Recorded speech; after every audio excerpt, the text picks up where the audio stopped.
இந்த வார்த்தை ஆண்டவர் உங்களுக்கு தீர்க்கதரிசனமாய் சொல்லுகிறார். அவர்களோ முறிந்து விழுந்தார்கள், நாங்களோ எழுந்து நிமிர்ந்து நிற்கிறோம் என்று ஆண்டவர் வாக்குத்தத்தம் பண்ணுகிறார்.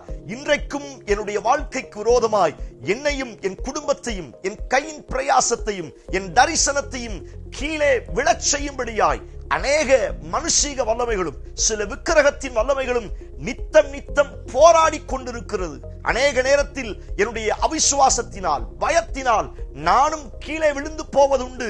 தேவ பிள்ளையே, எந்த இடத்தில் யாருக்கு முன்னே கீழே முறிந்து விழுந்தீர்களோ அதே இடத்தில் அவர்களுக்கு முன்னே நான் உங்களையும் உங்கள் குடும்பத்தையும் எழுந்து நிமிர்ந்து நிற்கச் செய்வேன் என்று ஆண்டவர் வாக்குத்தத்தம் பண்ணுகிறார். விழுகிறவர்களை தாங்குகிற கர்த்தர், மரண வாசலில் இருந்தும் படுகுழியில் இருந்தும் உளையான சேற்றினும் என்று தூக்கி விடுகிற கர்த்தர் எழுந்து நிமிர்ந்து நிற்கச் செய்ய போகிறார். ஆமென். Praise the Lord.